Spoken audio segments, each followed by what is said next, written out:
So hello guys and welcome back again. So आज हम करने वाले हैं अपनी फिजिक्स सीरीज़ की third video. So question number first is the magnetic line of force relevant to horizontal component of earth magnetic field will B.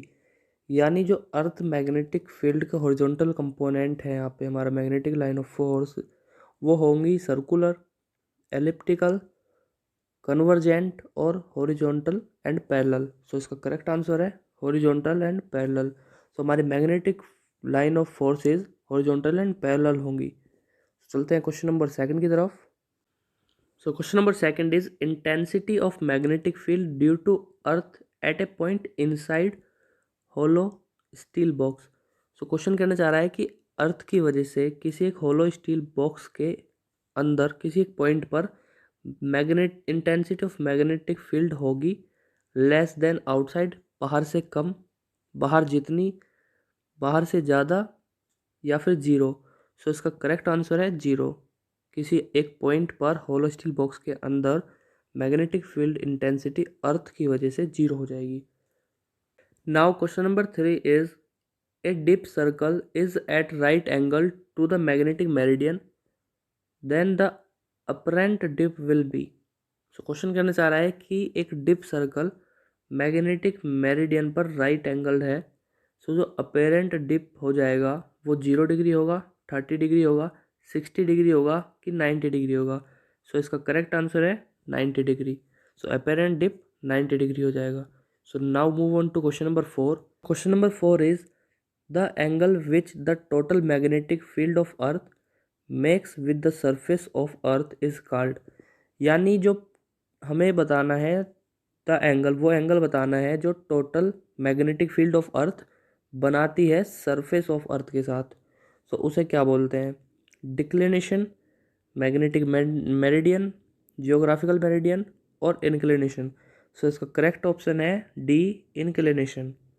तो now question number five is angle between magnetic meridian and geographical meridian is called angle of dip, angle of declination, angle of depression और both A and B.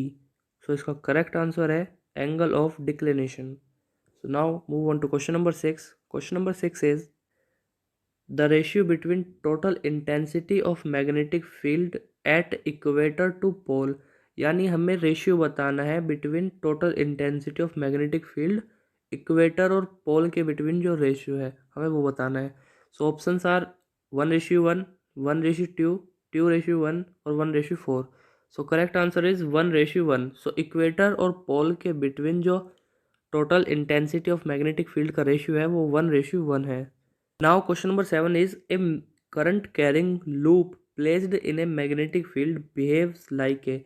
यानी अगर हम किसी current carrying loop को magnetic field में रख देंगे so वो बिहेव करेगा as a magnetic dipole, magnetic substance, magnetic pole और ये सारे ही ट्रू है, यानी वो सभी की तरह बिहेव करेगा। सो इसका करेक्ट आंसर है मैग्नेटिक डाइपोल। अगर हम किसी करंट कैरिंग लूप को मैग्नेटिक फील्ड में रख देते हैं सो वो एक मैग्नेटिक डाइपोल की तरह बिहेव करेगा। So now move on to question number eight. So question number eight is which of the following does not use the application of eddy current. इनमें से कौन सा एडी करंट का एप्लीकेशन यूज नहीं करता? Electric power meter, induction furnace, LED lights और magnetic brakes in train. So इसका correct answer है एलईडी लाइट्स। एलईडी लाइट्स में एडी करंट का एप्लीकेशन यूज नहीं होता। सो now question number nine is induction furnace make use of. Induction furnace किसका use करता है? सेल्फ इंडक्शन का, म्यूचुअल इंडक्शन का, एडी करंट का और नन ऑफ दिस। सो इसका करेक्ट आंसर है एडी करंट। अभी हमने क्वेश्चन नंबर 8 में पढ़ा था कि जो एडी करंट की एप्लीकेशन को यूज़ नहीं करते सो उसमें ऑप्शन में एडी करंट भी था जो कि हमारा ठीक नहीं था, यानी कि वो यूज़ करता है। सो यहाँ पे हमारा induction furnace eddy current use करता है।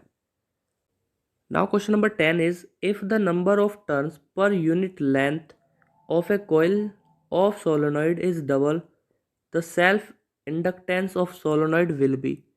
यानी अगर हम number of turns per unit length किसी एक कॉइल का, सोलेनॉइड की किसी कॉइल का नंबर ऑफ टर्न्स उसके पर यूनिट लेंथ डबल कर दे सो उसका जो सेल्फ इंडक्टेंस होगा वो क्या हो जाएगा, रिमेन अनचेंज्ड, अनचेंज्ड रहेगा, हाफ हो जाएगा, डबल हो जाएगा, और बिकम 4 टाइम्स, 4 गुना हो जाएगा। सो इसका करेक्ट आंसर है बिकम 4 टाइम्स, 4 गुना हो जाएगा। So now question number 11 is the coefficient of mutual induction of two coils depends on. So mutual conductance of two coils का कोफिशिएंट डिपेंड करता है medium between the coils, distance between the two coils, orientation of two coils और all of this, यानी इन सभी पर depend करता है।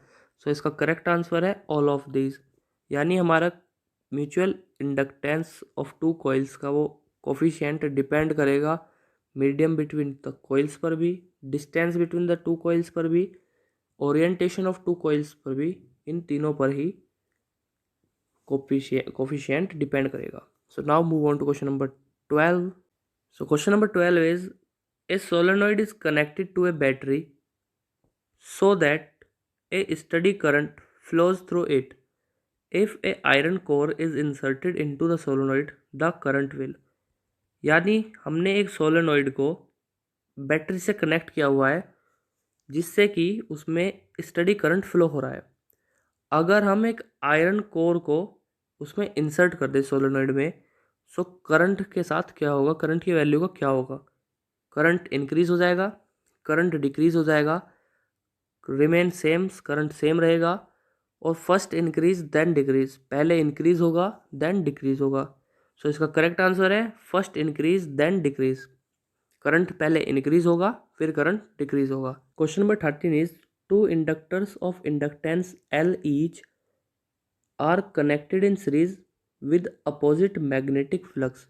यानी हमने दो इंडक्टर्स जिनका इंडक्टेंस एल है, दोनों का ही एल है, हमने उन्हें सीरीज में कनेक्ट कर दिया विद अपोजिट मैग्नेटिक फ्लक्स, जिनके और उनके मैग्नेटिक फ्लक्सेस अपोजिट हैं। So the resultant inductance is, so उनका रिजल्टेंट इंडक्टेंस होगा, हमें हिंट दे रखी है क्वेश्चन में, इग्नोर म्यूचुअल इंडक्टेंस, हमें म्यूचुअल इंडक्टेंस इग्नोर करना है। सो ऑप्शन हैं 0, L, 2L और 3L। सो इसका करेक्ट आंसर हो जाएगा 2L। सो हमारा रिजल्टेंट इंडक्टेंस हो जाएगा 2L। Now move on to question number 14। Question number 14 is Faraday's law consequence of the conservation of। Faraday law consequence करता है of conservation of charge, energy, magnetic field या both B and C, यानी both energy and magnetic field. So इसका correct answer है B, energy. तो Faraday law consequence करता है of conservation of energy. So now question number 15 is the equivalent quantity of mass in electricity is. यानी electricity में equivalent quantity of mass होती है current, self inductance, potential और charge. So इसका correct answer है self inductance. So electricity में equivalent quantity of mass self inductance होती है। So now question number 16 is the direction of eddy current is given by. So eddy current की हम direction दे सकते हैं by Fleming's left hand rule, Biot Savart law, Lenz law और Ampere circuital law. So इसका correct answer है Lenz law. Now move on to question number 17। तो question number 17 is the polarity of induced EMF is given by. Induced EMF की polarity दी जा सकती है by Ampere circuital law, Biot Savart law, Lenz law और Fleming's right hand rule. So इसका correct answer है Lenz law, C option, Lenz law. Now question number 18 is Lenz law is a consequence of law of conservation of।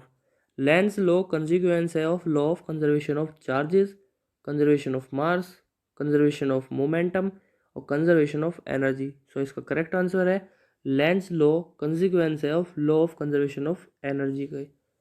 So now question number 19 is the SI unit of mutual inductance is ohm, mho, Henry और none of this. सो इसका correct answer है Henry. और मैं आपको बता दूं ये मोह जो है वो इलेक्ट्रिक कंडक्टेंस का एसआई यूनिट है। So now move on to question number 20, the last question. The unit of self inductance is weber ampere, ampere per weber, ohm second, और फैराडे। तो इसका करेक्ट आंसर है ओम सेकंड। सो अगर आपको video helpful लगी हो तो लाइक कर देना, चैनल को सब्सक्राइब कर देना और साथ में बेल नोटिफिकेशन ऑन कर देना ताकि हमारी वीडियोस के रेगुलर अपडेट्स आपको मिलते रहें।